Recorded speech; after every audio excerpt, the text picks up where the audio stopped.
Bonsoir à tous, bienvenue à ce premier rendez-vous des lundis de la mer du second semestre. Donc vous avez le programme à venir entre les mains.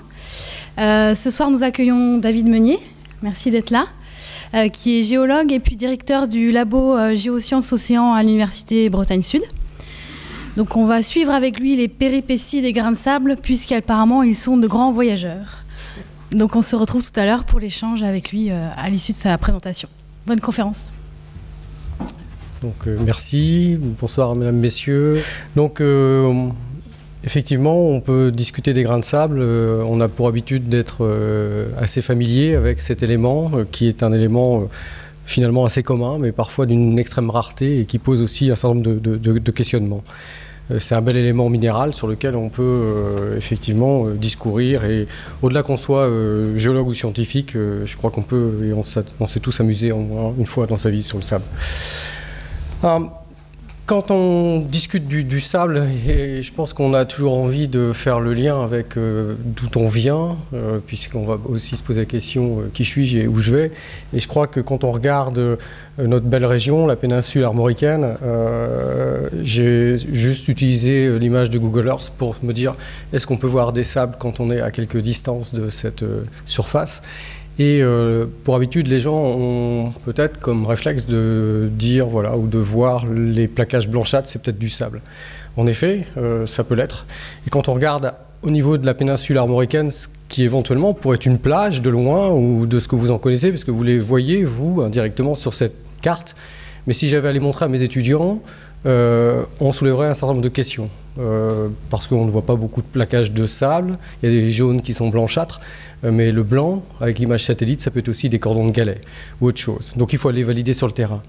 On pourrait aussi, si on n'est pas, disons, de cette région, au-delà d'y voir la beauté de la côte et sa rugosité naturelle, se dire, finalement, ces côtes bretonnes sont peut-être assoiffées de sable. Il n'y a peut-être pas suffisamment de sable, il n'y en a peut-être pas beaucoup. Alors on va descendre à une autre échelle, bien entendu, pour regarder un petit peu ces choses-là. Permettez-moi au départ de replacer le cadre géographique de la péninsule armoricaine et on pourra éventuellement se promener dans le monde, mais je n'ai pas pu, ou je ne souhaite pas non plus, ouvrir au monde tout le temps parce qu'on est contraint par le temps. Et je vais axer mes propos principalement en faisant usage d'exemples qui sont autour de la région de Bretagne et on pourra au cours des questions éventuellement ouvrir sur d'autres thématiques si vous le souhaitez. J'insiste beaucoup sur le temps long. Je pense qu'à notre échelle, on a la perception du temps, invention humaine, pour éventuellement se positionner sur un calendrier. Mais quand on regarde la géomorphologie de la péninsule armoricaine, les géographes l'ont très bien décrit pendant de nombreuses années, les géomorphologues ou les géologues ou les poètes aussi, pourquoi pas. Sur cette zone, on va noter à terre des différences de relief. On connaît tous les monts d'Arrée, qu'on reconnaît ici sur la partie gauche de cette image par des nuances dans les tons rouges. Donc cette carte qui souligne les zones de plus haut relief en Bretagne, où on reconnaît aussi sur la droite le bocage normand ou plus au sud le bocage vendéen. On va, et on le sait, que cette péninsule présente un relief qui est asymétrique. Si vous partez de l'Orient et vous vous destinez en allant migrer sur les côtes de Trégastel ou éventuellement de l'Anilis, vous allez traverser des reliefs et de temps en temps, si vous êtes sportif, il faut faire usage d'énergie pour passer les côtes bretonnes. Ce massif armoricain, il est donc, on le sait, d'un soubassement très ancien. Il présente un trait de côte rugueux. Et les bassins versants qui vont naître sur cette Bretagne, qui pourraient éventuellement être des collecteurs de sable et les amener en direction de nos littoraux, présentent des tailles très asymétriques. Les bassins versants du nord de la Bretagne sont petits, alors que ceux qu'on a en Sud-Bretagne vont être un peu plus grands. Mais ce relief asymétrique que vous avez ici, et cette géomorphologie bien particulière, c'est un long héritage géologique et structural. Vous avez des lignes noires sur cette image qui soulignent des accidents structuraux et vous avez certainement connu en Bretagne quelques séismes. Le long de ces couloirs, le long de ces failles, on a des soubresauts, on a de temps en temps des mouvements dans le socle géologique qui peut se propager en direction de la subsurface. C'est une géographie exceptionnelle, c'est une singularité à travers le monde, j'ose le dire, sans chauvinisme. La rade de l'Orient, on est sur un territoire où on va avoir à la fois des écosystèmes naturels et des écosystèmes qui sont également urbains. Et vous allez avoir dans ces espaces ici une histoire très ancienne dont je serais incapable de raconter toute l'histoire autour de l'Orient. Et on voit bien à cette échelle, quand on descend, où vous reconnaissez éventuellement les plages sur lesquelles vous allez peut-être vous reposer ou regarder l'océan et éventuellement regarder l'île de Groix. On note aussi, et si on s'interpelle à partir de ces images, c'est vraiment un exercice que je fais avec les étudiants, c'est qu'est-ce que vous voyez? Et quand on regarde non seulement le temps, et on sait que c'est un long héritage, on doit aussi regarder la notion d'espace. Quelle est la taille de ces objets, etc. La péninsule de Gavre, on la voit reliée par un cordon sableux. On connaît aussi sa vulnérabilité, sa fragilité. Elle va individualiser et isoler la petite mer de Gavre. Vous êtes finalement génétiquement très proche de ces environnements-là. Où est le sable? D'où vient-il? Alors, les sables sont ce qu'on va appeler communément des sédiments qui ont une origine, qui ont différentes sources. On peut mélanger des sables et qui vont être, à un moment donné, transportés. Alors quand on prend la définition fait par mes collègues géologues Foucault dans le dictionnaire de géologie, ils vont dire ensemble constitué par la réunion de particules plus ou moins grosses ou de matières précipitées ayant séparément subi un transport. Les matériaux peuvent provenir de l'érosion des roches antérieures, c'est pour ça que je vous parlais d'héritage tout à l'heure, ou résultent d'une activité organique. Tiens, des sables, c'est pas exclusivement minéral, ça peut aussi, ou cristallin, ça vient pas forcément des granites ou des roches que vous connaissez sur le périmètre de Pouldu ou de Plumeur, mais ça peut être aussi un sable coquillé, j'y reviendrai. Dans le même temps, cette définition n'est pas satisfaisante, puisque je n'ai pas mis de notion de taille ou d'échelle. Et on doit être précis en sciences, et puis on peut parfois aussi s'en passer. Mais néanmoins, le sable, ça va être calibré dans une gamme granulométrique, taille des grains, entre 63 micromètres et 2 mm. On n'est pas à la virgule près, hein. Peut-être que vous allez dire 3 mm c'est déjà du sable ou ça ne l'est plus, vous allez parler de sable grossier, moyen ou fin. Voilà, vous mettez ça en tête, 63, vous le voyez, le sable, à l'œil nu, il est très fin, et puis vous basculez jusqu'à 2 mm, et là vous êtes dans les sables. Lorsque vous êtes sous les 63 micromètres, ça porte le nom de silt, et si c'est encore plus fin, au-delà de 2 micromètres, c'est les argiles. Et quand vous êtes au-dessus des 2 mm, vous êtes dans les graviers, ou les galets, etc. Donc on est dans une gamme granulométrique, disons, relativement modeste. Cette première photo que je vous montre illustre, dans une région où, je dirais, 90% de l'année, il va au moins pleuvoir une fois dans la journée. Vous êtes dans des régions où le taux de précipitation moyen peut être de l'ordre de 2 à 3000 mm par an. On se plaint en Bretagne, mais il y a des régions dans le monde qui sont très arrosées. Ce sont dans les régions où les climats peuvent être tropicaux, chauds et humides. La surface du sol peut être burinée par l'action quotidienne d'une pluie. Et si vous avez visité certaines régions de ce type, qu'on peut trouver en Afrique équatoriale ou éventuellement en Asie du Sud-Est ou au Brésil, quand le sol est dénudé, la pluie va venir frapper la surface du sol et on voit ici, vous avez deviné, des graviers, les graviers blancs qui sont bien individualisés et qui vont conserver la pellicule juste en dessous, qui peuvent être les sables ou les argiles ou les siltes. Vous avez tout simplement ici un sol qui est à nu, la pluie tombe et vous allez mettre en mouvement ces sables en direction de la rivière la plus proche, dans le fond de la vallée. S'il y a une rivière dans le fond de la vallée, ça peut être aussi un lac, et éventuellement ce sable commence à partir et en direction des parties les plus basses de la vallée pour gagner éventuellement des littoraux si vous en avez. Je vais prendre une photo, cette fois-ci, qui est plus proche de nous, qui est dans le secteur de Guidel, où vous avez des dunes perchées, vous les reconnaissez au sommet, plus ou moins végétalisées, et dessous on a le granit. On a ces roches typiques du massif armoricain, les gneiss, les granites, qui font ces falaises, ces micro-falaises, mais ces falaises quand on est sur le secteur de l'Orient. Et on voit des boules qui s'individualisent. On a sur le petit dessin juste en bas à droite une coupe transversale, synthétique. Le soubassement que vous avez peut-être tendance à observer quand vous promenez sur les littoraux du sud morbihanais ont aux alentours de 360-390 millions d'années. On peut oublier le chiffre, c'est vieux. Et ces jus magmatiques qui ont donné naissance à des granites se sont stabilisés dans la croûte continentale aux alentours de 10-15 km. Et aujourd'hui, ils sont à l'affleurement. Ils sont à l'affleurement Et quand vous êtes né à 10-15 km, vous n'êtes pas dans les mêmes conditions originelles de votre vie, puisqu'on vous amène en subsurface, tout simplement par des processus d'exhumation. Vous allez remonter par le fait de l'érosion qui va se passer au cours du temps long. Et vous allez mettre une roche avec des minéraux qui vont subir les assauts du climat. Vous aussi, vous subissez les assauts du climat. Et les réseaux cristallins, ou les cristaux qui vont constituer ces roches, qui, alors qu'elles ont pris naissance il y a 10-15 km dans des conditions de pression et de température différentes, se retrouvent dans les conditions de surface que vous côtoyez. L'eau, sous forme liquide, va commencer à s'infiltrer dans ces roches et un jus magmatique, un granit qui, pouvant vous apparaître globalement homogène, comme le fond de cet écran en bleu, présente des hétérogénéités dans la distribution des grains. Vous n'avez pas la même répartition. Même si à l'œil nu, vous avez le sentiment d'eux, il y a une hétérogénéité. Cette hétérogénéité, elle est liée à la cristallisation au départ, dans votre choc magmatique. Et il y a certains minéraux comme les micas, que vous connaissez certainement, qui vont être sensibles à l'altération. D'autres vont résister, les quartz. Et puis entre les deux, vous avez les feldspaths. Vous avez tous éventuellement entendu ça à l'école, quartz, feldspath, mica, la belle équation qui nous donne le nom du granit qui est spécifique de nos côtes. Et bien, quand vous êtes cette fratrie, elle va avoir des différences génétiques au départ qui ne sont pas équitables vis-à-vis des assauts du climat.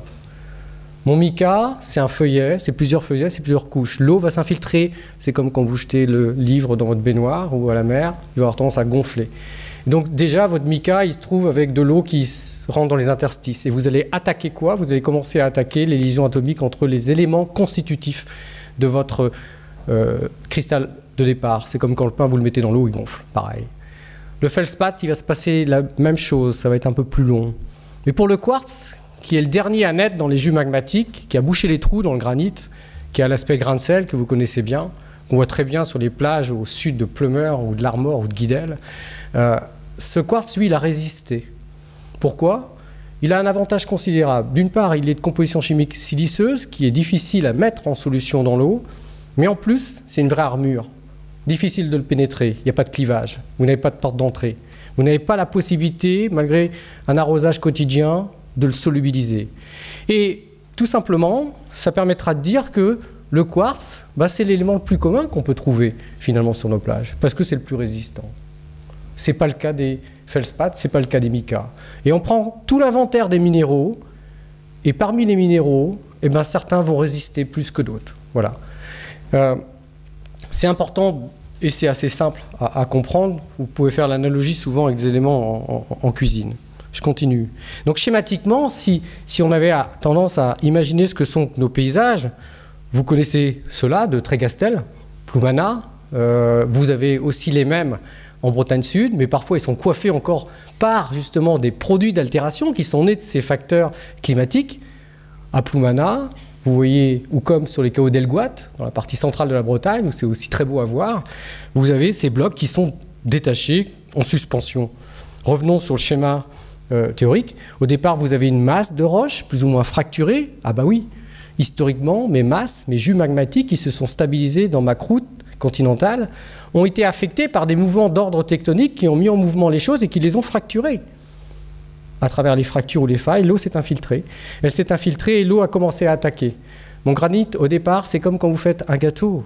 Parfois, vous laissez des grumeaux. C'est hétérogène d'un point de vue répartition. Vous ne le voyez pas. Tout le monde est content du gâteau. Mais finalement, vous avez des zones qui vont être plus sensibles que d'autres. Et puis, vous arrivez, au final, à trouver des paysages intermédiaires que vous avez peut-être côtoyés sur les côtes de Sud-Bretagne ou ailleurs en France ou ailleurs dans le monde, pour expliquer ces paysages qu'on a sur le nord de la Bretagne. Alors, on ne va pas rester sur la Bretagne, mais quand on regarde la France et sur cette carte qui est en nuages de couleurs, que vous habitiez le Massif central ou la Bretagne, vous dites « Ah, par le jeu des couleurs, j'ai certainement les mêmes formations géologiques. J'ai du rouge des deux côtés. Il y a quelque chose qui va contraster sur le Massif central, c'est que vous avez l'air des tons violacés. Alors vous m'excuserez, je suis daltonien, donc je vais peut-être me tromper au niveau des couleurs.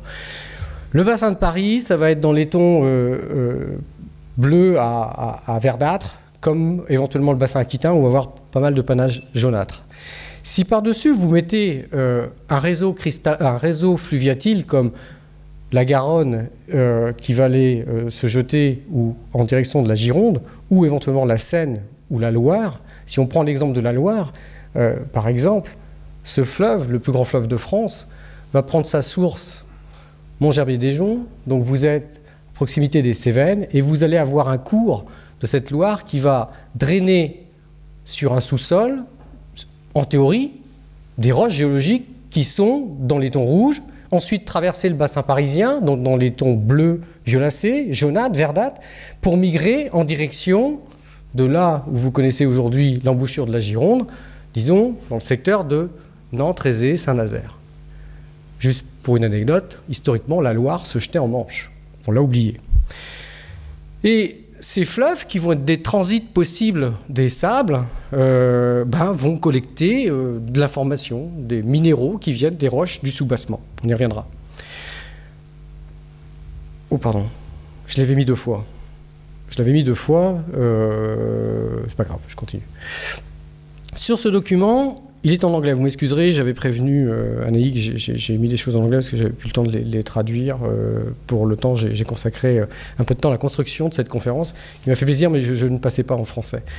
Et à l'Université Bretagne Sud, où j'enseigne, on souhaite que nos étudiants puissent être de plus en plus à l'aise, donc on nous invite à mettre nos supports de cours en anglais. Bon, il y a des termes qui sont quand même relativement simples à comprendre. De la chaîne de montagne au fond des océans, on voit justement s'installer depuis les hautes altitudes des glaciers qui peuvent alimenter à la basse saison les parties basses de ma vallée en eau douce et puis drainer, donner naissance à un réseau fluviatile plus ou moins complexe. La distance entre ma montagne et mon trait de côte peut être très courte, la Nouvelle-Zélande. La distance entre les têtes de bassin versant du Rhône et la Méditerranée, c'est un peu plus long. La distance entre Montgerbier-des-Joncs pour la Loire et la Loire, c'est 1600 km. C'est beaucoup. En tout cas, ces sédiments peuvent arriver sur la côte, comme vous le voyez, donner naissance à des deltas. Et quand vous avez la vague qui vient lécher le trait de côte, vous allez redistribuer éventuellement cette charge sédimentaire qui a alimenté vos littoraux. Temps long également. Parallèlement à ça, temps long, les uplifts, c'est du soulèvement, c'est de la tectonique. Vous pouvez avoir des régions qui sont tectoniquement très actives. La Nouvelle-Zélande, le Népal, le Bangladesh. C'est bien pour cette raison, dans ces régions, qu'on a les plus grands deltas, delta du Gange. Vous avez aussi la possibilité, pourquoi pas, d'amener du sable qui arrive des littoraux et qui pourrait à un moment donné arriver dans les grands fonds saliques, là où on parle de turbidite. Alors on les étudie, ces objets, parce que c'est intéressant de voir, pas pour les grains de sable exclusivement, mais parce qu'il y a des enjeux du type, si je pave un câble sous-marin entre les États-Unis, San Francisco et le Japon, je vais rencontrer des régions de ce type. C'est à ça que ça peut servir de comprendre un petit peu la dynamique sédimentaire. Bon, vous avez compris la complexité, et je vais l'illustrer à terme de photos. Sur une échelle de temps plus court, au quotidien, les conditions permanentes dans lesquelles vous vivez, que nous vivons sur nos littoraux, j'ai fait un petit spot. Vous vous imaginez sur la plage préférée, cette plage sur laquelle vous aimez passer du temps. Et cette plage va subir en Bretagne les actions des houles, qui peuvent être plus ou moins fortes en fonction des vents, les actions de la marée, 2 fois par jour. Marée identique chez nous, ce qui n'est pas le cas partout non plus. Et la bande de sable sur laquelle vous mettez votre serviette a aussi une histoire. Elle se situe à interface terre-mer. Elle peut être bloquée en direction de la terre, bloquée aussi en direction de la mer. Et vous avez une distribution comme ça, où on va noter, en théorie, quelque chose avec des sédiments très grossiers au niveau des systèmes glaciaires et qui vont, au fil du temps, être de plus en plus fins. Ça, c'est la théorie. Mais vous savez que quand vous regardez une rivière, vous pouvez aussi voir des graviers, des galets, tout est peu mélangé. Et sur le trait de côte, on va voir une bande de sable qui va être relativement propre, sur lequel les gens aiment se reposer. Et cette action où on voit un tri qui s'opère est liée à la vague. On y reviendra. Donc vous voyez, vous avez des facteurs de contrôle que je vais appeler des facteurs de contrôle, le vent, les houles, les marées, qui vont impacter sur la distribution sédimentaire sur la côte. Les climats à l'échelle temps court, dans les régions montagneuses aussi, vont impacter, et vous comprenez facilement, je vais devoir faire des bilans sédimentaires, mais pour ça, il faut que je puisse connaître les bilans de précipitation sur ma région, comment mon bassin versant est drainé, où sont mes pentes, etc. Je vais discuter des débits. Passons aux photos. Voilà, la chaîne de montagne, c'est une source potentielle en sédiments et en sable. Au pied de ces chaînes de montagne, sauf si vous faites de la randonnée ou vous avez vu des reportages à la télévision, pas besoin toujours d'aller se promener, on voit des nuages grisâtres, là, ce que j'appelle des cônes alluviaux. Vous avez des éboulis de pieds de pente un relief, la gravité, il n'y a pas de fleuve. Vous avez des alternances climatiques, gel-dégel, saisonnales, éventuellement il pleut de temps en temps, puis les reliefs sont trop abrupts, ça tombe au pied de ces reliefs, ça fabrique des cônes alluviaux. Ce matériel que vous mettez en place, si vous êtes dans une région où l'altitude des reliefs permet de donner naissance à des glaciers, ces glaciers peuvent éventuellement transporter ce matériel que vous avez créé initialement à l'interface lithosphère, sur lequel vous vivez, troposphère, sous-bâche couche de l'atmosphère dans lequel vous vivez. Okay, donc là, vous avez des glaciers, des agents de transport qui vont être capables de collecter des sables qui tombent du pied des montagnes. Ces glaciers vont être capables aussi de raboter le fond de le fond de la vallée, non seulement sur le fond, sur les côtés, etc.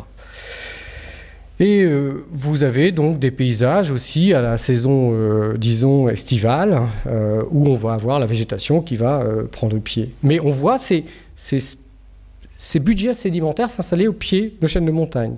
De temps en temps, dans les régions montagneuses, les cours des rivières ne sont pas régulières. Vous voyez des... comment on appelle ça? Je suis désolé, j'ai le nom en anglais, et des chutes d'eau, pardon. Vous voyez des chutes d'eau. Les rivières qui ne se sont pas équilibrées à un moment donné, je vois brutalement une rupture de pente.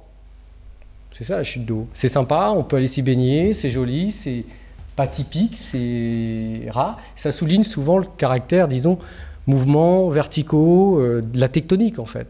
Et on travaille, j'ai beaucoup travaillé sur Bornéo, sur les mouvements justement verticaux à travers le suivi des rivières de l'Asie du Sud-Est, où ça va être des indicateurs subtils et relativement fins des mouvements verticaux de votre sol. Si vous changez la pente régionale, si vous vous amusez ce soir à vous basculer de la flotte avec votre voisine, vous voyez bien, c'est assez simple, hein, vous jouez en faisant varier la pente. Qu'est-ce qui fait varier la pente de la croûte continentale? C'est la tectonique à l'échelle globale. Bon, c'était juste un petit aparté. Ensuite, vous descendez dans le fond de la vallée, vous êtes encore transporté via des fleuves, des habitations autour. Donc ce sable est aussi des espaces sur lesquels les hommes se sont installés, surtout pour l'eau, mais aussi des ressources. Puisque dans ces sables, quand vous voyez cette image, la rivière qui charrie, qui transporte du matériel grossier, l'eau ne vous paraît pas claire. Là, vous avez certainement de fortes pentes, ou c'est juste après une crue. En tout cas, l'agent de transport, l'eau, va mobiliser une particule sédimentaire. Elle en a la capacité à transporter ces particules-là, elle laisse de côté les galets. Ça, c'est aussi important à avoir en tête. C'est-à-dire que si je suis un grain de sable, si vous êtes un grain de sable, si vous êtes mis en mouvement, c'est que d'une part, et si vous êtes dans un tas de sable, pour vous mobiliser, il faut, être capable que l'eau soit capable de vous extraire, d'exercer une force plus forte que le poids que vous avez, d'éliminer aussi les forces intergranulaires pour vous soulever ou éventuellement vous tracter sur le fond.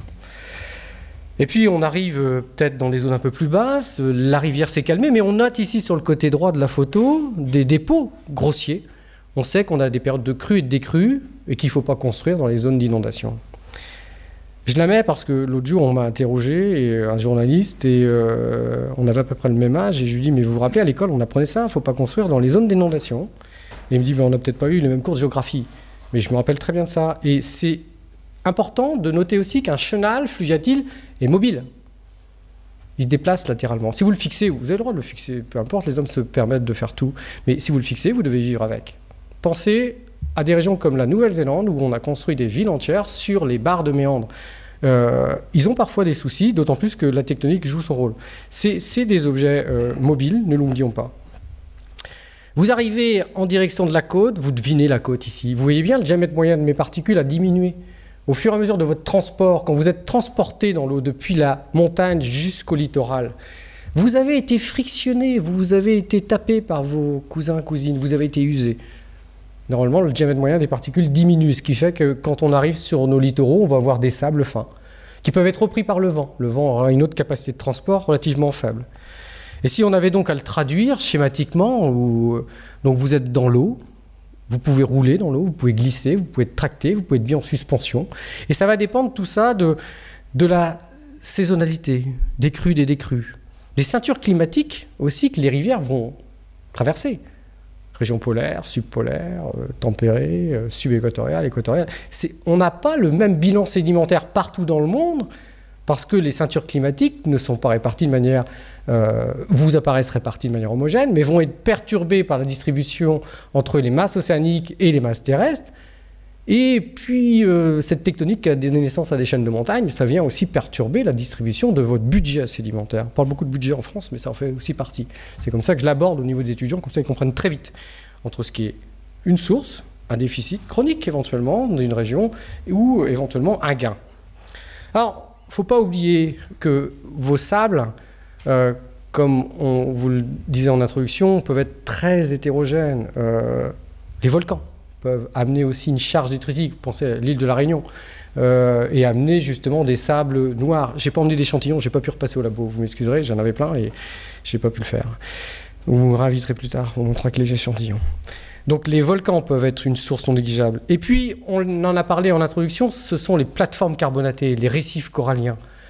Là, les organismes, les coraux vont jouer un rôle, mais pas exclusivement les coraux, tous les gastropodes, tous les organismes qui vont fabriquer un squelette interne ou externe, qui vont participer à alimenter les littoraux de plaquages ici qui vont vous paraître plus ou moins blanchâtres, des sables qu'on va dire carbonatés pour la plupart d'entre eux.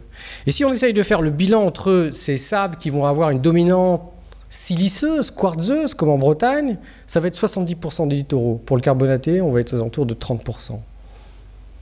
Vous avez ici une image de très beaux bancs de sable dans le détroit du Mozambique, entre Madagascar et les îles Éparses, où vous voyez ici ces dunes sous-marines qui sont exclusivement dominées par des carbonates.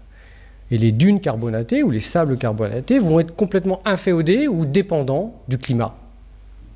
Ce qui n'est pas forcément le cas des sables quartzeux ou siliceux que nous avons dans la région Bretagne. On peut s'installer et vivre dans les régions qui sont à dominante carbonatée. Ça, c'est une photo d'Asie du Sud-Est, avec aussi toute la vulnérabilité que vous connaissez sur nos côtes, l'érosion côtière et ce qui peut impacter sur ces populations. Maintenant, après avoir discuté des sources, des possibles facteurs de contrôle sur le temps long ou le temps court, même si je fais beaucoup de raccourcis, on va regarder de quoi sont constitués ces sables. Quelle est la lithologie? Lithos, en grec, pierre. Morphologie, quelle forme j'ai? Je peux être siliceux, quartzeux, carbonaté. Vous avez une diversité énorme parmi ces sables. Et quand on prend un tas de sable, souvent je m'amuse, je regarde les sables, mais je ne cherche pas à comprendre ce que c'est. C'est tellement beau. Enfin voilà, ça va être quelque chose sur lequel vous allez... Je regarde les sables. Vous pouvez mettre des sables dans un tube ASS, c'est beau. Il n'y a pas peut-être besoin d'en dire plus. Ensuite, quand on va commencer à se dire, mais si on nous demande, mais d'où vient le sable? Ok, donc il va falloir que je fasse Colombo. Je peux dire Colombo ici. L'autre jour, j'ai dit ça en cours, ils m'ont pris pour un abruti parce qu'ils ne connaissaient pas trop. Donc je me suis dit, j'ai vieilli également par rapport à ça. Mais vous devez investiguer, vous devez chercher à comprendre de quoi je suis fait. Alors ici, vous avez des formes qui sont différentes, des couleurs qui sont différentes. Je vais revenir sur le premier. Celui-ci, c'est ce qu'on va appeler l'arène granitique. Quand entre mes blocs de granit sont en train de pourrir doucement, je vais avoir un sable arénitique. S'il y a ici des fils ou des filles de maçons, dans le temps, on appelait ça le grou souvent.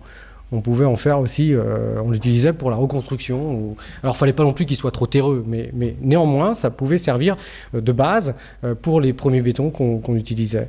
Ça peut se faire encore, mais là, je suis un peu sec en connaissance.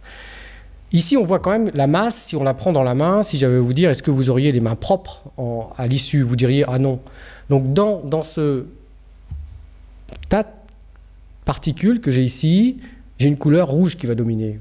Le fer, qui va donner la couleur typique de ce qu'on va aussi voir sur nos côtes. Le sable de plage, il n'est pas rouge. C'est aussi une question intéressante, ou rarement. Et ici, on a donc... Quand votre granit pourrit, je reviens, mica, feldspath, quartz. Je ne suis pas là pour faire un cours, mais c'est important de le rappeler souvent. Je vous ai dit, la géométrie est différente, mais surtout la chimie. Dans les micas noirs, par exemple, vous avez de la silice, mais vous avez surtout du fer et du magnésium. En gros, dans les minéraux, vous avez les sels minéraux que vous consommez dans la bouteille qui vous est préférée. Et donc ces éléments chimiques vont, quand l'eau va attaquer, va couper les ponts entre les différents cations, puis les libérer. Et cette soupe cationique que vous récupérez dans l'eau, quand l'eau part ou n'est plus dans le système, donne naissance à des minéraux nouveaux. Qui sont ces minéraux nouveaux que vous côtoyez tous les jours et dont vous êtes dépendant? L'argile. J'ai un mal fou à expliquer ça aux étudiants en 10 minutes. Ça me paraît simple, mais je leur dis, c'est comme la cuisine. Vous reprenez, vous mettez ça dans une cocotte minute. Si vous mettez vos légumes dans une cocotte minute et vous laissez trop longtemps, vous voyez bien que ça se détruit, etc. C'est le même principe. Et l'argile, c'est cette phase nouvelle qu'on devine ici, qu'on devine sur une photo, c'est délicat, il y a de l'argile. C'est la phase nouvelle dans ces conditions de surface. Si j'amène de l'argile, je fais court, à 10 km ou 15 km, je refais un granit. OK ? Parce que génétiquement, dans le génome de l'argile, j'ai les mêmes éléments chimiques nécessaires à la constitution d'un granit. J'ai aussi des oxydes de fer, la couleur rouge. OK, je retiens juste argile et fer. C'est pas le sable. Mais il n'empêche que c'est les éléments qu'on trouve en surface. Et puis le sable va résister. Alors, des tas de sable, hein, il y en a différents. Ici, vous voyez un sable marin, on retrouve des radioles d'oursin, c'est comme ça qu'on va le décrire, pardon. Un sable ici qui va vous apparaître propre, bien calibré. D'où vient-il ce sable? Est-ce que quelqu'un a une idée? Comment? Oui. Pourquoi? Le vent est un agent de transport qui a une capacité limitée. Il va devoir trier ces particules et les particules qu'il est capable de mettre en mouvement. Il a évacué les fines des argiles. Les argiles sont montées dans la partie haute de la troposphère et sont éventuellement, si vous êtes sur le Maghreb, après de fortes tempêtes, vous allez les amener en direction de la Méditerranée ou éventuellement en direction de l'océan Atlantique. Et vous avez tous lu, comme moi, les articles qui portent sur, justement, toutes ces fines qu'on va jeter dans la troposphère et qui vont arriver à 10 km et aller... vont être capables de traverser l'océan Atlantique, je trouvais ça fantastique, et aller alimenter les forêts amazoniennes. Il y a un article qui est paru il y a 2 ans ou 1 an, je ne me rappelle plus, là-dessus. On se posait toujours la question comment la fertilité pouvait être aussi importante dans ces régions-là. Donc le vent. Ici, un sable très noir où vous allez voir des éléments verdâtres. Ça, c'est ce que vous pourriez voir si vous vous baladez sur la chaîne des Puys, dans le Massif central, ou si vous allez côtoyer les plages sur les îlots volcaniques. C'est un sable basaltique. Sable basaltique, j'ai des volcans à proximité. Ça veut dire que si on dit vent, on est dans un sable désertique, on a climat. Ici, on va plutôt renseigner les gens sur le soubassement, la géologie. Donc les sables parlent, vous renseignent sur des mécanismes. Puis on va s'approcher. On va regarder plus en détail les choses. On va regarder un sable. Ah bah dis donc, je ne l'aurais pas vu comme ça. Prenez un sable dans votre main, vous dites ok, il y a ça, etc. Puis vous le passez sous une bino, vous dites tiens, il y a des fragments de coquilles là-dedans. Puis les grains sont peut-être un peu usés. Il y en a des rouges, ou pardon, beiges, des plus blanchâtres. Mais tous les blanchâtres, là, ça me semble être de la coquille. Eh bien oui, un sable, il n'est pas exclusivement siliceux, même sur nos côtes en Bretagne. Il y a une part non négligeable de fractions carbonatées. Ah, c'est pas les Bahamas. Mais il y en a. Pensez dans le secteur du golfe normandon-breton, entre la baie du Mont-Saint-Michel et puis en direction de Cherbourg, vous avez une alimentation en sable coquillé, non négligeable parce que vous avez une production biologique locale. Ça va résister peut-être moins longtemps dans le temps qu'un grain de quartz, mais c'est pas négligeable. On regarde un peu plus, on voit des grains de tailles différentes, ça ressemble un peu à ce que vous avez vu tout à l'heure. Un sable coquillé que j'ai prélevé sur des dunes carbonatées dans le golfe du Morbihan, sur le banc du Crésic. Voilà, c'est un sable coquillé. Ça s'accumule, là, c'est le déchet des coquilles. C'est exclusivement coquillé. Il n'y a quasiment pas de grains de quartz, parce qu'il n'y a pas de source, tout simplement. Des sables carbonatés ici, très ronds, oui. Et là, c'est pas les coraux. Ce n'est pas les gastropodes, ce sont les bactéries. Les bactéries qui vont, à partir d'un nucléus, dans un milieu confiné, mais vous pouvez aussi voir ça dans les grottes calcaires. C'est ce qu'on appelle des zoolithes. Vous avez un nucléus, ça peut être n'importe quoi, ça peut être un petit grain de quartz. Et la précipitation biocarbonatée va s'opérer autour de ce grain. Et ça va donner naissance à une petite balle calcaire. Les sables oolithiques. Dans les Bahamas, vous avez ça. C'est étudié également. Après, vous pourrez poser des questions pourquoi. Un sable coquillé. J'ai pas pris les huîtres qu'on a en Sud-Bretagne, dont on est fier. J'ai pas pris la mytiliculture du nord de la Bretagne. Mais on peut accumuler sur nos côtes des sables coquillés, non négligeables, après les fortes tempêtes ou pas. Et vous avez certaines fois des zones bien propices à l'empilement, l'accumulation de sable coquillé. La mer des Faluns, par exemple, il y a à peu près une quinzaine de millions d'années, a déposé des débris de coquilles comme celle-ci. Poursuivons. Descendons à une autre échelle. C'est un grain de quartz. C'est un grain de quartz pris au microscope électronique à balayage. Il est frais, plein d'arêtes, très anguleux. Il est juste sorti du granit ou du gneiss, d'une roche magmatique ou métamorphique, peu nous importe. Il n'a pas été transporté. Et puis, vous voyez celui-ci, ah bah l'autre, il a une autre histoire. Il est arrondi, plus qu'arrondi. Il a dû subir des chocs. Et puis vous avez les éléments intermédiaires. Et donc vous pouvez regarder au microscope électronique à balayage les sables et discuter de leur maturité. Et éventuellement faire des classifications. Non usés, émoussés luisants, ronds et mat. Et à partir de là, les ronds et mat que vous avez vus sur la photo qui caractérisent les sables éoliens, bah, ce sera plutôt une image que vous avez sur votre droite. Et puis on peut descendre à une autre échelle aussi. On peut aller regarder la subsurface de ces grains de quartz. Et là, vous avez sur la photo des images qui vous montrent des formes plus ou moins pyramidales. Ce sont des formes de dissolution de la silice. Le quartz, c'est résistant, c'est vrai. Mais on peut dissoudre un peu. Et ça, ce sont des figures de dissolution. Au même titre que si vous préservez un sable en fond marin, dans de l'eau, et vous verrez dans la partie centrale ici des diatomées, des algues unicellulaires. Vous voyez l'aspect ici tressé, en treillis, avec des formes où les lignes sont perpendiculaires entre elles. C'est le squelette interne d'une algue chlorophyllienne, qui est la diatomée, qui fabrique un test siliceux. Cette dernière meurt, le squelette siliceux est encastré sur la surface du grain de quartz. Il y a certainement des silicifications qui se font pour la préserver. Mais ça peut être aussi une bonne idée si on arrive à mettre un nom sur la diatomée ici, avec les spécialistes, de savoir finalement où éventuellement ce grain de sable pouvait éventuellement ou avoir sédimenté.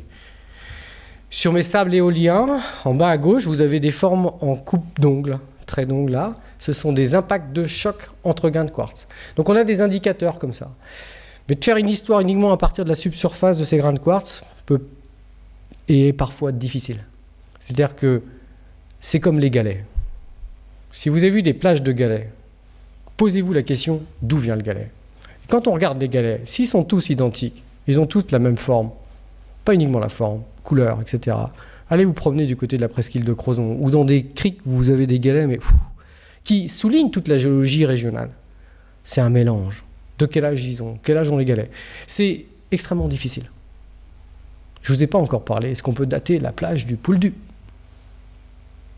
Et ce serait amusant de dater ces plages. On date quoi? Le sable? Mais le sable, il vient de quoi? De ma chaîne hercynienne? Je vais dater quoi? Mais à la fin, je ne sais pas. Long héritage. Enfin, on peut quand même essayer d'avoir des éléments de réponse. J'ai fait un blanc, c'est une erreur de ma part. Parallèlement à ça, si je reviens sur mon trait de côte et je terminerai vers deux ou trois images, ces falaises peuvent être aussi une source de sable, localement. Et vous voyez ici, devant la falaise, j'ai gardé cette photo, on a ces enrochements naturels, ces plaquages de roches. Et entre plaquage de roches et ma falaise, j'ai une poche de sable. Regardez-la comme image. En subsurface, on voit aussi apparaître une hétérogénéité dans mes sables. Mais c'est surtout un écosystème, oui ou non?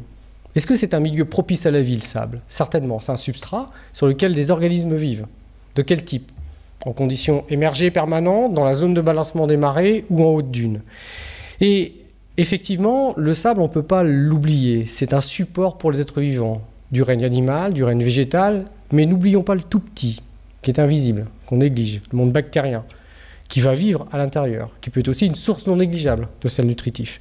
Et puis vous en avez plein d'autres, toute la matière organique qu'on va cumuler. Donc c'est un véritable substrat, aussi complexe à comprendre que les substrats que sont nos sols, avec des épaisseurs relativement modestes, comme ici sur la photo, ou éventuellement en haute plage un peu plus gras, sur la dune, végétalisé ou non. Quand je dis maigre ou gras, vous avez compris, c'est en termes d'épaisseur. Et si je reviens sur l'image de départ de la Bretagne, pensez-vous que la Bretagne est une région où il y a beaucoup de sable? Les dunes. Ces dunes, effectivement, sont des écosystèmes sur lesquels vont s'installer les oyas ou le chien-dent. Et ces dunes sont souvent les zones sensibles. Sensibles pour les humains. On voit bien, il y a une tempête, ma dune a cassé. Qu'est-ce que je fais? Je suis ému, je n'enroche pas, etc. Mais on voit bien qu'on attaque de près les problématiques qui sont liées au changement climatique, mais pas exclusivement, quand j'attaque la dune, je peux éventuellement soulever des questionnements.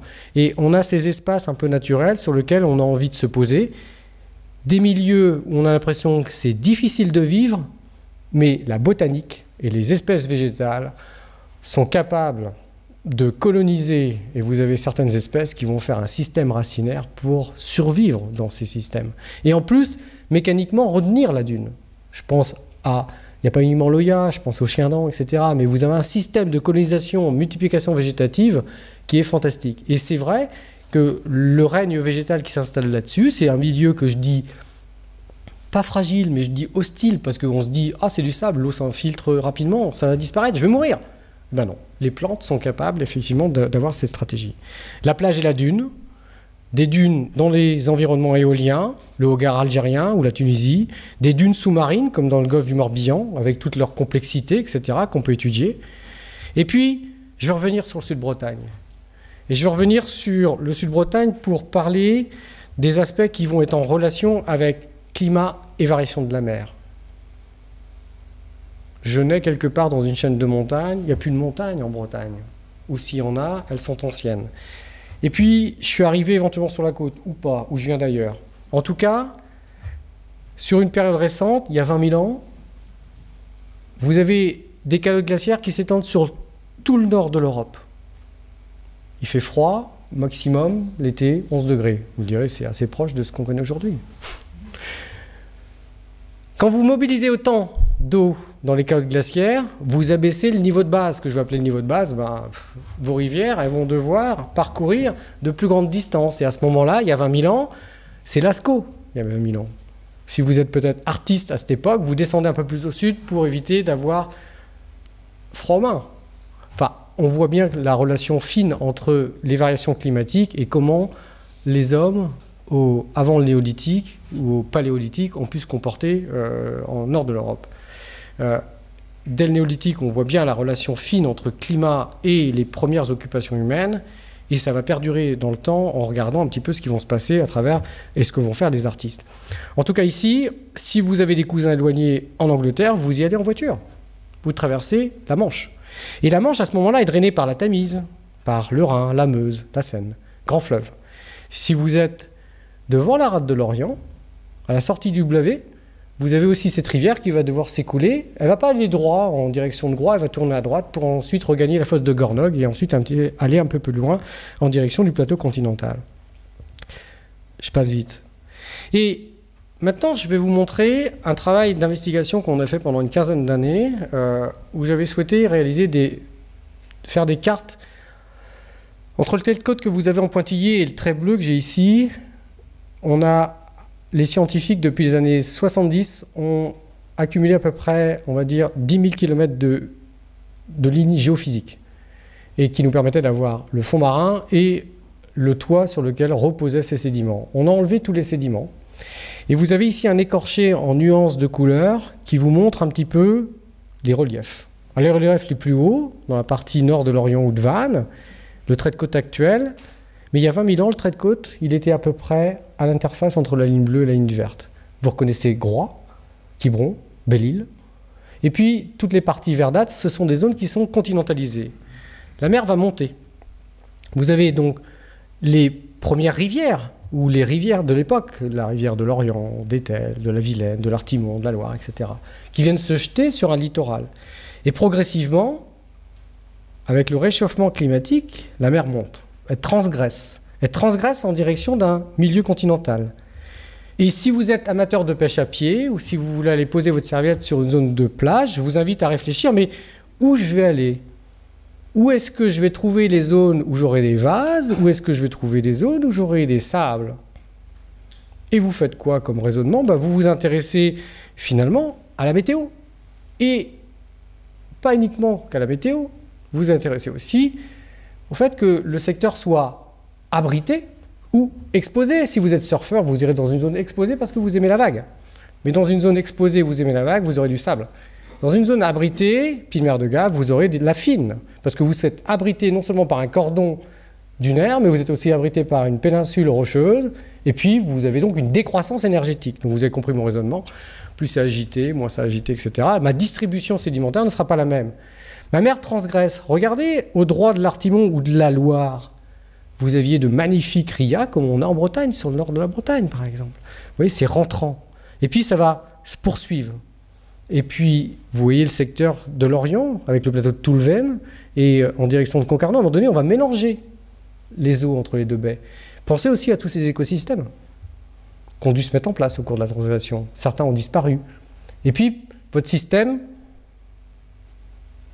Ah oui, votre système a été dépendant de facteurs hydrodynamiques, dans l'espace et dans le temps. La marée, la houle et les vents. Pour arriver à une distribution sédimentaire où, quand je me pose à ce moment-là, je vois dans les tons jaunes, ce sont les sables, et dans les tons verts, je veux dire, ce sont les marées maritimes. Vous avez les grandes houles du sud-ouest, en W, qui vont venir frapper les côtes sud. La singularité de la Bretagne sud, c'est d'avoir des îles, le précontinent, comme les géographes l'ont appelé, Vanet, Gilcher, Pinault, Emmanuel de Marton, etc. Et quand vous êtes exposé, et que vous êtes un grain, en fonction de votre taille, vous allez soit rester, ou soit partir. Vous restez, il faut bien aussi imaginer qu'il faut de la place. Il faut de l'espace. Il faut de l'espace pour accumuler du sédiment. Si vous n'avez pas d'espace, vous ne pouvez pas accumuler de sédiment, il va ailleurs, automatiquement. Et ça nous permet d'avoir des cartes prédictives, de savoir où sont les sables, les vases, etc. Puis la mer continue de transgresser, bien entendu, pour ennoyer et arriver au trait de côte actuel. Et voilà l'histoire de vos plages. C'est-à-dire qu'à un moment donné, vous avez prélevé du matériel au cours des dernières transgressions, vous aviez des fleuves qui éventuellement alimentaient en sable, mais vous avez la conjonction des deux fluviatiles et océaniques qui vont construire progressivement des prismes sableux en direction des côtes et qui vont venir se caler entre deux promontoires rocheux, deux têtes de roche, deux têtes de granit qui sont plus résistantes à l'érosion, tout simplement. Et puis s'il y a des vents, je fabrique une dune, etc. en arrière. Vous voyez les paysages qui donnent la diversité des paysages que vous pouvez voir à Quiberon, sur la côte de Carnac ou sur la côte de Billiers. Alors, des quelques plages en Bretagne Sud, une histoire. Ben, ici, vous reconnaissez la Ria d'Etel, avec c'est le plus grand spot breton de Gavre à Quiberon. C'est le seul qui apparaîtrait sur une carte au 250 millième. C'est le seul qu'on voit. En baie de Saint-Brieuc, vous en avez, mais pas aussi continu. Il y a aussi, pour le Finistère Sud, la baie d'Audierne. Mais après ça, c'est des plages de poche, comme on appelle ça en géographie. Pocket Beach. Vous mettez ça localement entre deux promontoires rocheux. C'est pour ça que, à l'échelle image satellite, waouh, je suis loin d'avoir les systèmes sableux que je pourrais voir à l'aplomb du Mexique, côté Pacifique. Donc je l'explique aussi comme ça. Donc d'autres plages, vous les connaissez, la diversité, des plaquages sableux qui peuvent se mettre dans les rias, comme dans l'arête de l'Orient, ici c'est l'estuaire de la Vilaine, ou éventuellement barrer et donner naissance à un marais maritime. Voilà la diversité des paysages qu'on a vus évoluer, et je terminerai sur cette photo. Alors, j'en ai d'autres images. Je ne sais pas si vous me permettez de poursuivre ou pas, parce que j'ai dépassé le temps. Vous souhaitez que je continue ou pas? Oui. Bon. Alors, parce que j'organise aussi des conférences comme vous, donc je sais que c'est difficile parfois pour le public, parce que si vous n'avez pas mangé et que vous tombez tous en glycémie, en hypoglycémie, ben... Sur le Nord-Bretagne, j'ai fait le même exercice, mais il est plus difficile, j'ai pas suffisamment de jeux de données. En tout cas, la mer Celtique, avant qu'elle rentre en direction du nord de la Bretagne, ben ça s'est opéré de cette manière-là aussi. On avait une belle ria et compagnie, et puis c'est venu s'amortir progressivement en direction des côtes, de la pointe de Cherbourg à la baie de Saint-Brieuc, pour arriver, vous voyez, à ce trait de côte que vous connaissez. Mais j'aimerais aussi, puisque les gens aiment parler en fait sur la dynamique sédimentaire, de regarder sa plage, uniquement sa plage. Non. Vous n'avez pas le droit de regarder uniquement votre plage. Si vous voulez comprendre votre plage, vous devez l'intégrer à une échelle régionale. C'est ça le rôle du scientifique, c'est de dire stoppez, non, vous devez regarder. Quand vous regardez par exemple un zoom entre l'île de Bréa, Guernsey, Jersey, les Minquiers, vous imaginez les facteurs hydrodynamiques. La marée ici, contrairement à la Bretagne Sud, c'est fantastique. Vous avez une dynamique de marée colossale. Est-ce que vous seriez capable de me dire si le Nord-Bretagne, c'est plus gras en termes de budget sédimentaire que le Sud-Bretagne? Est-ce que vous me diriez, il y a beaucoup plus de sédiments dans la Bretagne et beaucoup moins en Bretagne Sud? Qui c'est qui a fait ça? Qui c'est qui est capable de produire une carte et de me dire où sont les stocks sédimentaires en mer ou à proximité de la Terre? Est-ce qu'on l'a fait? Plus ou moins, mais pas suffisamment. Et on se rend compte qu'on a un manque là. Parce qu'il y a des questions citoyennes qui posent questions et on ne sait pas répondre. Donc le rôle est majeur. Mais quand on est dans une configuration comme celle-ci, ce que je dis souvent à mes étudiants, vous voyez la complexité du trait de côte, des facteurs forçants. Mon trait de côte, il n'est pas linéaire. Donc je vais avoir une vague qui va déferler, qui va venir sur une jetée, se frapper, se réfracter, etc. C'est extrêmement compliqué. On a besoin de gens qui font des modèles mathématiques, on a besoin de gens qui posent des courantomètres. C'est le manque. Et pourquoi on n'a pas suffisamment de données de courant? Vous l'imaginez bien, parce qu'on a une activité économique en mer. Et si on pose des courantomètres, je peux plaindre aussi le gars qui veut vivre des fonds de la mer. S'il est toujours en train de regarder où sont les câbles, il n'en finit plus. Déjà, il est contraint par les câbles marins. Donc c'est toute une économie partagée, sans parler de conflit. C'est difficile. Quand on est géologue marin et qu'on embarque, je peux vous dire, sur l'eau, on n'est pas tout seul. Il y a souvent du monde. Alors, pas forcément dans les grands larges, mais sur le plateau et sur les plateaux, il y a souvent du monde. Et en Manche, c'est une autoroute. Enfin, vous savez ça aussi bien que moi. Donc la chose qu'il faut bien entendre, je pense, que c'est mon héritage structural qui a donné naissance à ce trait de côte avec ses incidences climatiques sur le temps long vont éventuellement être un facteur 1 qui impactera sur la distribution sédimentaire et 2 en fonction de la dynamique des vents qui vont s'installer et donner naissance aux houles en fonction de la direction. Vous voyez où le budget va aller. Et vous comprenez bien, si maintenant vous transposez à l'échelle de la France, que entre Dunkerque et Biarritz, je ne peux pas avoir la même politique scientifique ou d'aménagement, puisque mon trait de côte, il ne va pas être le même. À certains endroits, c'est très gras. À d'autres, moins. On ne peut pas reprocher aux Finistériens d'avoir des côtes relativement sèches, plus sèches. Ils sont frappés par des conditions hydrodynamiques quasiment en permanence. Si vous allez du Tonquet en direction de l'Anilis, allez voir. On a des systèmes qui sont identiques, mais n'empêche que ils ont des sables, mais ils ont intérêt de faire attention. Ils en ont peut-être beaucoup moins qu'en baie du Mont-Saint-Michel ou en baie de Saint-Brieuc.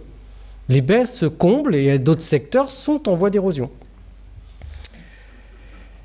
Voilà pour mon propos et je préfère maintenant, si vous le souhaitez, passer aux questions. Merci.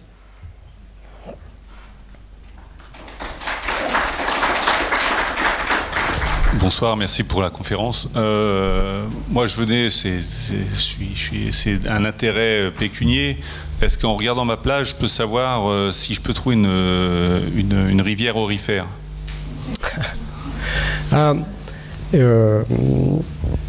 Vous pouvez effectivement trouver de l'or dans la plupart des plages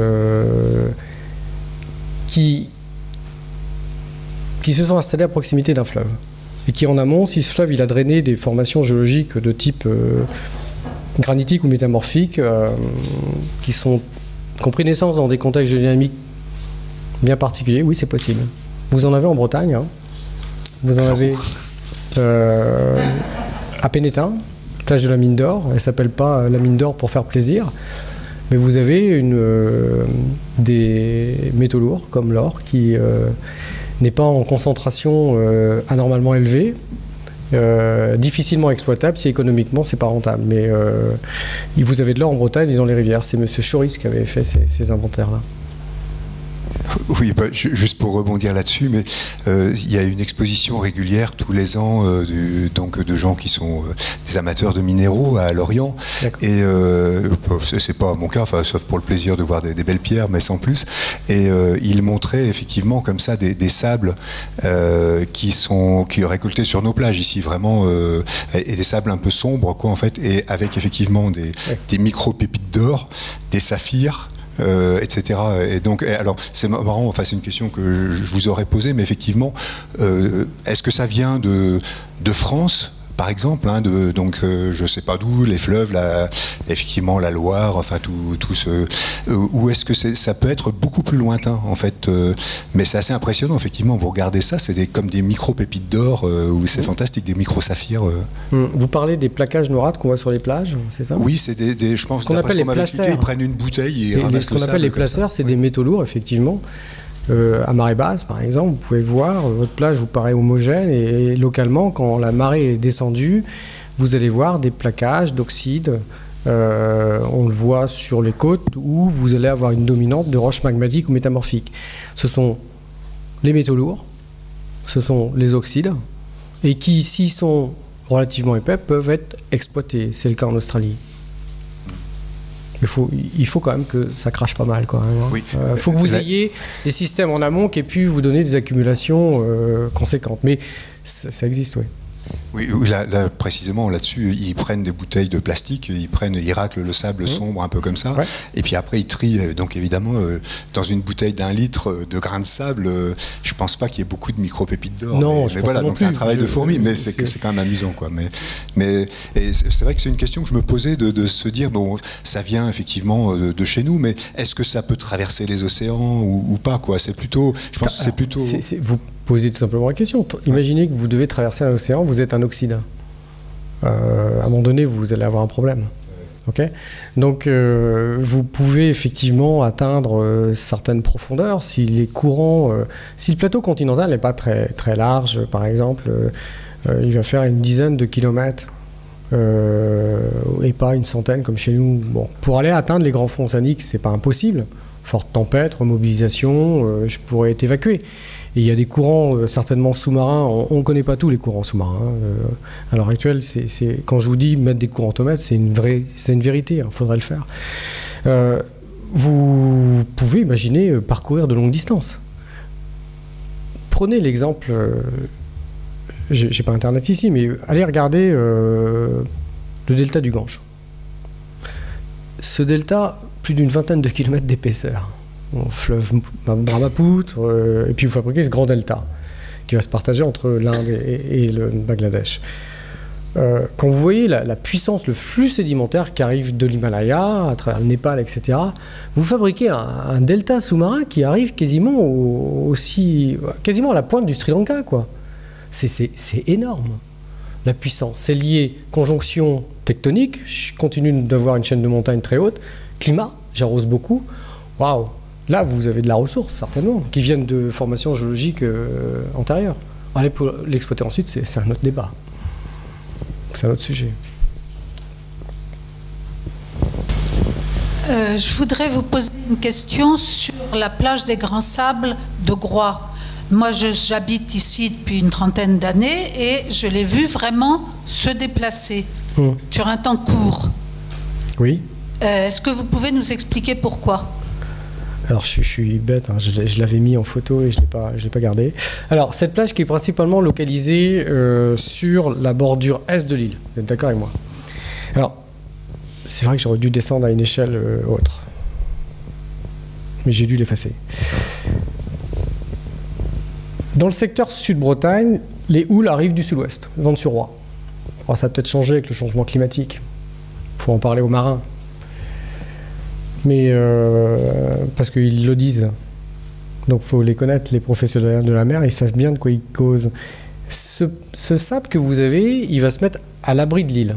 Okay, si vous prenez Watt et Eudic, l'île de Watt et Eudic, c'est pareil. C'est-à-dire qu'il est probablement très net. Si je vous montrais une cartographie des fonds du sud de Groix, vous avez l'île, 40 mètres d'altitude en moyenne, vous descendez, vous avez vos falaises, et au droit de ces falaises, sous l'eau, c'est principalement des plateaux rocheux, principalement, où on va avoir des plaquages de sable, mais pas beaucoup. Tous les projets éoliens offshore qui portent autour de Groix, la grande difficulté, c'est de dire où je mets le câble. Est-ce que je l'ensouille pas, etc. C'est principalement de la roche. Quand vous avez un plaquage sableux, il est peu épais. Après, vous pourriez discuter avec marins pêcheurs, plongeur, etc. Et vous auriez une bonne idée des choses. Vous êtes certainement dans des zones où, quand vous êtes même par 25 mètres de profondeur ou moins, pas de sédiments. Surprenant. Ça veut dire que j'en ai pas. Est-ce que j'en ai pas, ça veut dire qu'il passe pas? Première question. Vous devez toujours vous poser cette question. C'est pas parce qu'il n'est pas là qu'il n'est pas passé. C'est surtout parce qu'il n'a peut-être pas pu rester. Et s'il n'a pas pu rester, il s'est mis à l'abri. Et là, vous êtes dans des conditions de forçage hydrodynamique qui lui permettent de s'accumuler. Ensuite, qu'elle migre en direction du nord et du sud. Je pense que c'est en fonction de la rotation, tout simplement des vents et des courants qui vont être associés à la dynamique des vents. Juste à titre de rappel, je vais faire le prof. La houle, c'est un mouvement vertical, une onde. Ça ne transporte rien, la houle. Mais les courants induits par la houle vont transporter du matériel. Et ces courants induits par la houle transportent certainement les sables qui vont aller se mettre à l'abri dans les gouraux de Groix. Mais quand vous prenez les gouraux de Groix, entre Groix et la rade de Lorient ou Guidel, vous avez une cuvette, hein, c'est pas rempli de sédiments ce truc. C'est pour ça que je dis souvent qu'en Bretagne Sud, vous avez des systèmes qui sont encore assoiffés de sédiments. Mais d'où il va venir ce sédiment? Il ne va pas venir de 30 mètres ou 70 mètres de profondeur. Il ne va pas venir des grands fonds ou de la plaine abyssale que vous avez dans le golfe de Gascogne. Il ne peut pas venir de la Loire. Il pourrait, mais il va falloir qu'il continue de cracher. Il faudrait que les Alpes poussent un peu, mais qu'on lui aide aussi au niveau du Massif central ou du Marais Poitevin. Vous voyez? Donc je ne sais pas si j'ai répondu à votre question, mais une plage que vous avez sur le Groix, qui peut bouger, va bouger en fonction des conditions météo. Ça, c'est les conditions locales et permanentes. Et s'il y a des migrations plus ou moins rapides, ça peut être lié à des événements tempétueux. On doit bien séparer les deux choses, les événements chroniques et permanents de ceux qui sont non permanents et qui impactent souvent la vision de vos paysages sur les littoraux. Il faut bien séparer les deux. Donc après, vous prenez... la plupart des îles, c'est comme ça. Prenez Belle-Île. Allez à Belle-Île. C'est super beau. Enfin, je trouve ça fantastique, mais au sud... Vous avez beaucoup de sable? C'est frappé. Les hauts fonds rocheux de dessous, il n'y a quasiment pas de sédiments. J'imagine que les gens qui pêchent l'araignée, ils vont là-bas, ils doivent s'amuser sur les tombants, etc. Enfin, j'imagine.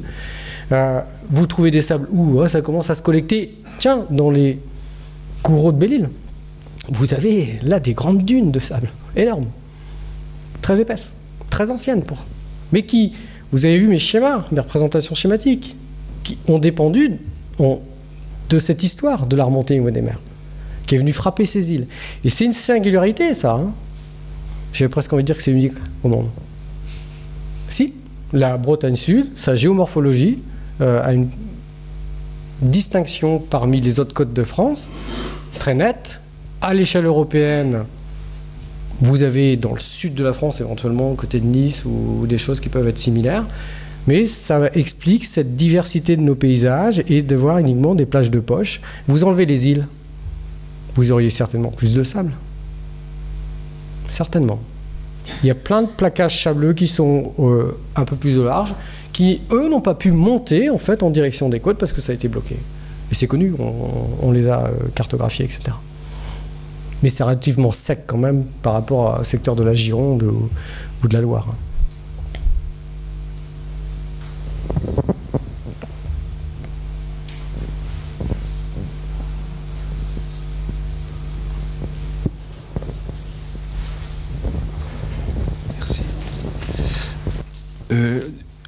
Lors de l'apogée de l'orogénèse, quelle était à peu près l'altitude du massif armoricain? Première question. Et deuxième question, est-ce que c'est grâce à ce massif qui a été érodé que l'on a un plateau continental aussi vaste, aussi épais? Vous pouvez répéter la deuxième question? Lors de l'orogénèse. Oui, ça j'ai compris. La deuxième. Et ensuite, donc, je suppose que ce massif a été raboté. Est-ce que c'est grâce à lui qu'on a un plateau continental aussi important? Un plateau? Plateau continental. Il est large. Alors, première question. La chaîne hercynienne, elle faisait en moyenne une altitude de l'ordre de 4000 mètres. C'est un peu l'équivalent de la chaîne alpine, hein, si vous voulez. Et ça a été prouvé à partir de données géochimiques en travaillant sur des données du secteur de Plummer, Quiberon, etc. Donc les rapports isotopiques ont permis de savoir quelle était, avec telle espèce minérale, à quelle profondeur ils étaient, et la roche a été exhumée au fur et à mesure. Quand vous êtes dans la configuration de la chaîne hercynienne, vous avez une chaîne donc, en continu, et cette chaîne, elle a été à partir de la fin du Paléozoïque, quand elle s'est mise en place, au Permien, juste avant le Trias, vous connaissez le Jurassique avec les dinosaures et le Crétacé, elle va être morcelée, elle va être séparée, parce que les plaques tectoniques vont bouger. Donc vous allez aujourd'hui, quand vous faites la cartographie de la chaîne hercynienne, vous n'avez que des pièces de puzzle qui sont séparées dans l'espace. Vous avez des morceaux au Maroc, vous avez des morceaux en Espagne, vous avez des morceaux en France, vous avez des morceaux au Massif central, vous avez encore des morceaux dans la chaîne pyrénéenne qui a été repris au cours de la chaîne alpine. Vous avez vu, vous imaginez cet éclatement. Vous en avez en Bohème, etc. Ça a été éclaté. Donc vous ne voyez plus la continuité de la chaîne. D'accord avec moi? Alors ensuite, maintenant, votre question qui concerne, est-ce que c'est pour ça que j'ai une grande marche continentale? Eh bien, j'ai envie de vous dire non. Cette chaîne hercynienne sur laquelle vous vivez, c'est l'héritage de la chaîne hercynienne et on nous a laissé un îlot qui, au Jurassique, le temps des dinosaures était une île. Hein. Donc, c'était une île, la péninsule bretonne, et très probablement que la topographie actuelle et les reliefs étaient assez équivalents du Jurassique ou du Crétacé. Les altitudes n'étaient peut-être pas forcément les mêmes, mais la topographie globale était relativement identique. Mais le plateau continental sud-Bretagne que vous avez, et qui va en direction du golfe de Gascogne, lui, il est contemporain de l'ouverture de l'océan Atlantique, qui commence et qui s'amorce au Jurassique. Donc vous allez ouvrir l'océan Atlantique central, et puis on va commencer à avoir une amorce aussi dans le golfe de Gascogne, qui va donner cette séparation entre l'Espagne et je veux dire la France, la Bretagne. Ça va se séparer. Et vous allez avoir ce plateau continental qui va se construire, et le prisme continental sédimentaire qui est sous les sables dont je vous ai parlé, des plages, etc., qui fait à peu près, en termes d'épaisseur, je n'ai pas envie de dire de bêtises, mais qui fait certainement plus de 400 ou 600 mètres d'épaisseur, est principalement constitué de roches tertiaires, qui sont fin Crétacé et début du Quaternaire. Donc c'est une autre histoire.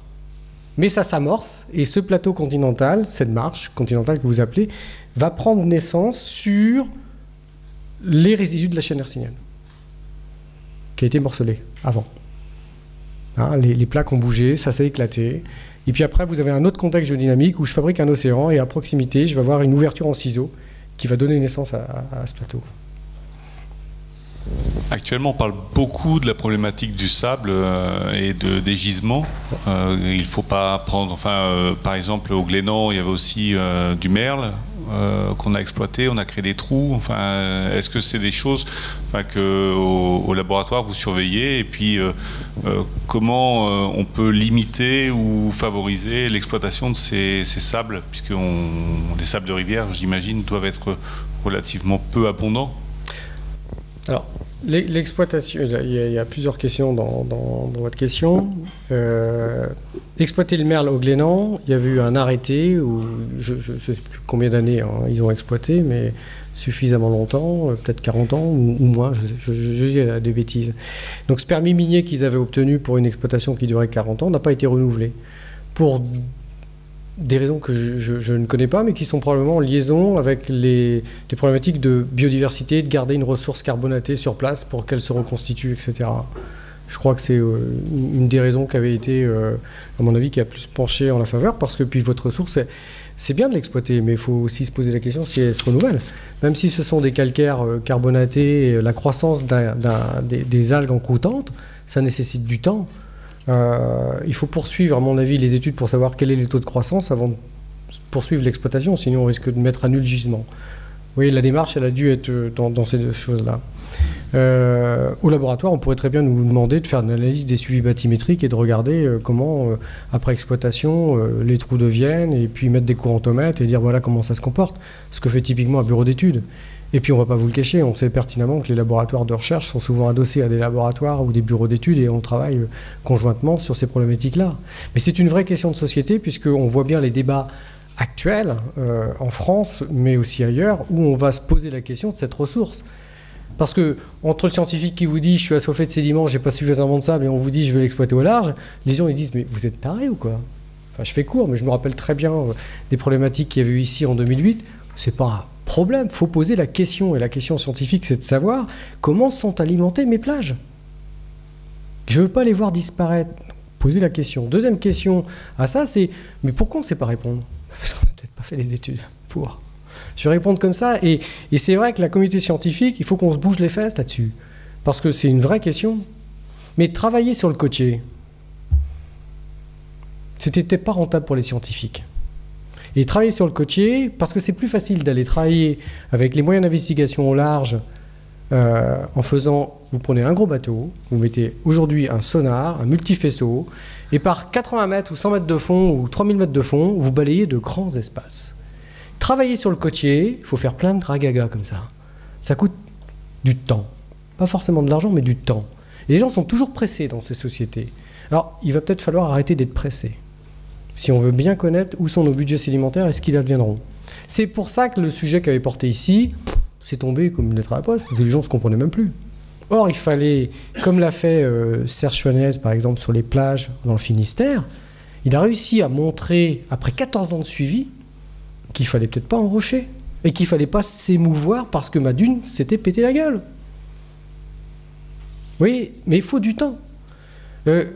Regardez les études qui portent sur le cancer. On est patient. Hein. C'est même domaine d'investigation. Je fais souvent le parallèle parce que j'ai été confronté à ce genre de questionnement et je me suis dit, mais comment les gens peuvent comprendre? Il faut du temps. On peut pas. Alors, si on fait un trou et on me dit tout va partir dans le trou, ouais, bon, ça c'est des réponses que je n'ose même plus aborder. Ça m'a fatigué, ce genre de choses. Je préfère qu'on aborde les questions ouvertement, en toute transparence, et qu'on explique aux gens, n'allez pas extraire là, parce que vous risquez d'avoir tel problème. Et puis poser la question. Ma plage, c'est un système dynamique, mobile, qui vit. C'est minéral, mais il y a de la vie dessus. J'en ai un patrimoine, qu'est-ce que je veux en faire? J'exploite au large. Est-ce que ça va impacter? À partir de quelle profondeur ça va impacter? Si vous êtes sur les côtes de l'Irlande, nord de l'Irlande, est de l'Irlande, où on a travaillé, ou éventuellement en Bretagne, ou éventuellement au large du Niger, etc., vous n'aurez pas la même réponse. Vous avez ce que j'appelle des fermetures de clôture de plage qui ne sont pas les mêmes à Dunkerque, à Nice ou à Perpignan. Il faut le savoir. Après, faut aussi dire ce qu'on sait et ce qu'on ne sait pas. Il ne faut pas se cacher. Donc, cette question, elle est importante et je pense que la communauté scientifique se la pose. Maintenant, c'est en train de revenir. Il a fallu 10 ans parce qu'il a fallu se cacher. Donc là, c'est bien. Et il faut le dire, il faut travailler sur ce sujet. Et je pense que les citoyens ont une part positive dans le questionnement. Ça a permis, justement, et c'est là où il y a, je dis souvent aux étudiants, il y a certainement un vide juridique. Il faut les entendre. Parce que grâce à ça, toute question d'avis permet de faire progresser la connaissance. Oui. Après, la difficulté qu'on va rencontrer dans les laboratoires, vous avez compris, le temps, les moyens et le financement. Je ne suis pas là pour me plaindre, hein, mais j'ai fait l'autre fois une conférence au golfe du Morbihan parce qu'il y a un projet de mettre des hydroliennes dans le golfe du Morbihan. Donc on m'a demandé d'aller présenter, j'ai pas le bon rôle, le milieu physique du golfe du Morbihan. J'y suis allé. Je présente le truc, etc. C'était sympa. Et il y a un mec qui me lève la main et puis il me dit moi je suis pêcheur au bar. Je risque avec mon fil de me prendre dans les pales d'une hydrolienne, etc. Je réagis comment? Je dis, écoutez, monsieur, c'est très bien. Je lui ai dit, est-ce que vous avez une voiture? Ouais. Arrêtez de prendre la voiture, c'est aussi dangereux. Si à chaque fois qu'on a des projets, même très expérimentaux, on les arrête, on peut les arrêter, mais n'arrêtez pas un projet parce qu'on va se dire, je vais peut-être me... Parce que la personne, elle voulait aller au bar tous les jours. Voilà, c'était ça le truc. Donc des sujets comme ça... nous, on va se dire, moi je suis là pour présenter milieu physique, je le présente. Et j'ai fini par leur dire à l'audience, il n'y a pas d'élus encore dans cette salle, ce jour-là, il y a peut-être des élus ici dans cette salle.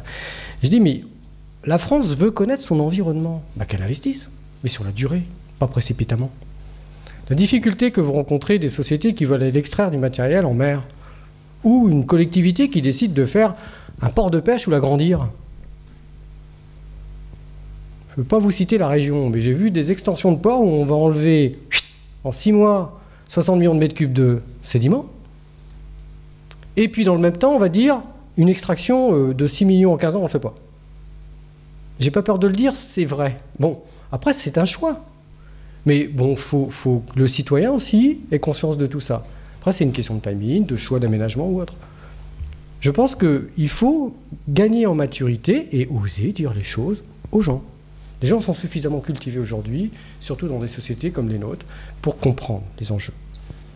Donc, les laboratoires travaillent sur le sujet, les bureaux d'études travaillent sur le sujet. Je pense qu'il faudrait souvent marier plus les bureaux d'études qui viennent souvent dans nos universités, etc., pour aller dans le sens de l'amélioration de la connaissance. Et ce qui nous manque beaucoup, par rapport à votre question, c'est les courantomètres, les données de courant. On sait comment les sédiments sont répartis, mais on n'a pas forcément de bonnes informations sur où sont les courants. Discuter avec un pêcheur, il connaît ça parce qu'il a le nez, parce qu'il a vu, etc. Mais il n'a pas forcément à disposition des courantomètres non plus. Et d'en mettre partout, ça coûte cher. Et le CHOM n'en met pas parce que ça coûte cher et il les perd souvent. Travailler en mer, ça coûte cher. Je pense aussi. J'ai peut-être été un peu long, mais vous connaissez la problématique. Faire un forage en mer, c'est plus compliqué qu'à terre. Alors, moi je rebondis, moi je suis un terrien. Hein. Les enjeux, c'est quoi? C'est de la modification du trait de côte, c'est la disparition de sable, de plage, c'est... Enfin, par rapport aux extractions ou par rapport oui, tu dis 60 millions en 6 mois ou 6 millions en 15 ans, c'est pas la même chose, mais 60 millions en 15 ans ou 60 millions en 6 mois, oui, qu'est-ce qui serait différent, quoi? Oui, mais ça dépend dans quel contexte on le met. Mais on vit avec nos contradictions dans les sociétés humaines. Et pas qu'en France. Hein. Et encore, en France, on est dans un pays où il y a des lois. Donc, la loi littorale, heureusement qu'elle est là, par exemple. Ça a interpellé, ça a questionné, ça nous a permis de progresser énormément. Et on se dit aujourd'hui, avec le changement climatique, heureusement qu'elle est là, hein, parce que ça va peut-être nous coûter moins cher. Aller dans d'autres pays où ils sont encore en train de faire des choses sans se servir de nos erreurs, en Europe, on m'a demandé d'aller en baie de Jakarta, à Java. Et ils ont un projet, oui ça va, mais c'est pas une question que ça va. C'est qu'ils ont l'intention de faire un peu comme à Dubaï. Mais la baie de Jakarta, historiquement, c'est déjà poldérisé, canalisé. Je leur ai dit, mais vous êtes vraiment certain de ça? Posez-vous quand même la question sur le temps long. Et ils ne savent pas, mais parce que ils sont aussi dans des régions où il y a beaucoup de personnes qui y habitent. La configuration géographique des reliefs n'est pas la même. Mais les enjeux aussi sociétaux et climatiques sont majeurs. Inondation. Combien ça me coûte de déplacer les gens tous les 6 mois parce que j'ai une inondation? C'est une vraie question. La question, elle devrait être aussi là. Quel est le coût économique d'entretenir notre littoral, qu'il soit façonné de telle ou telle manière, où je dois aller? C'est une vraie question sociétale où c'est pas uniquement... C'est tout le monde de la science, c'est tout le monde qui doit y réfléchir. Il faudrait poser les questions, mais pas uniquement pour en faire des clubs citoyens. Je trouve que l'élu a parfois la difficulté parce qu'on dit t'es élu, tu dois prendre le truc, t'as que 5 ans. Le mec en 5 ans, il va me dire comment le littoral je vais le fixer pour 100 ans. Oui, il y a aussi cette contradiction-là qui amène, en tant que scientifique, je ne voudrais pas être un élu. Est-ce que c'est mieux d'être scientifique? Je ne sais pas, mais il y a un problème d'échelle là. Et je ne sais pas, c'est peut-être pour ça qu'on n'arrive pas à poser les questions, parce qu'on a peur de les poser. Vous nous avez montré l'érosion du littoral sur la côte sud de la Bretagne. Vous avez montré l'évolution du trait de côte depuis 15 000 ans. J'ai monté, il a remonté au niveau des mers. Oui, mais justement, vous ne vous avez pas expliqué comment vous voyez l'évolution du trait de côte actuellement. Et est-ce qu'on a les mêmes risques en Vendée, la côte aquitaine, etc. Voilà. Parce qu'à chaque tempête, ça recule quand même un petit peu. Je suis bien content d'entendre cette question. Et on a pour projet au laboratoire, dans le cadre d'un projet qui va drainer un certain nombre de collectivités, mais elles ne le savent pas encore, puisque c'est un projet, qui concernera le territoire de Guidel-Pénétin. J'ai souhaité proposer aux étudiants de travailler sur la vulnérabilité du littoral. Parce que ce que je n'ai pas en boîte ou en tête, j'ai une vue globale. J'ai du métier, j'ai de l'expérience, c'est mon métier. Mais je disais aux étudiants, si vous habitez Guidel ou Pénétin, est-ce que vous faites le même aménagement et pourquoi? Quelle société économique demain? Et on n'a pas cette cartographie. Donc on va la constituer. J'ai des vues sur la Laïta, sur le Blavet, Etel, etc., ponctuelles. C'est justement ce qui m'intéressait, effectivement. Oui. Je sais bien. Et c'est notre rôle, justement. Et j'ai fait tout un travail d'investigation sur la baie de Saint-Brieuc. On a fait une synthèse. Et maintenant, pour les jeunes, je me dis, faisons des synthèses cartographiques. Techniquement, ils apprennent des choses. Et ils ont une vision de leur territoire qui n'est pas leur plage. Je reviens là-dessus. C'est-à-dire qu'il n'y a pas de frontières.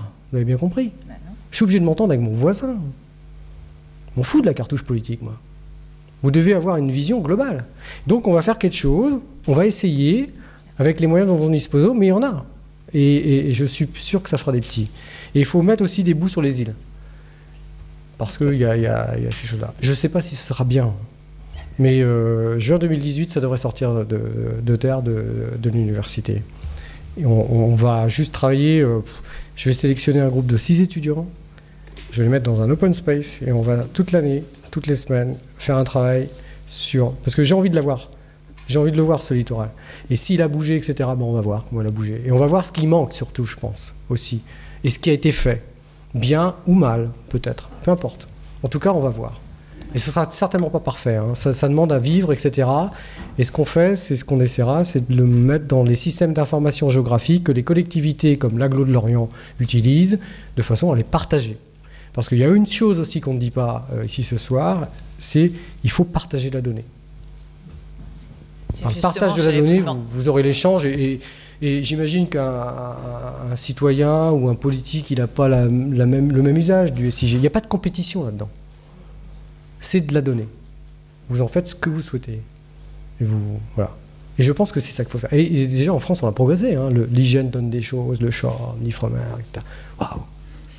C'est cool, au cours des 15 dernières années. Je peux vous dire, avant, on n'avait que dalle à se mettre sous la dent. Il fallait tout acheter. Oui, je me posais la question, justement, de savoir comment on pouvait avoir accès à ces données. Si vous travaillez là-dessus, comment on peut... Eh bien, vous en avez plein, parce qu'il y a eu des lois. Vous avez sur le géoportail, fait par les services de l'État, le BRGM, l'Ifremer, le CHOM. Il y a des choses gratuites à disposition, qui étaient payantes avant, qui sont à disposition de tout le monde, dans les formats que vous souhaitez. Donc géoportail, peut-être que vous connaissez. Et donc là, vous avez pas mal de choses. Je vous invite aussi à regarder les bases de données des cartes postales aussi qui vont nous servir certainement.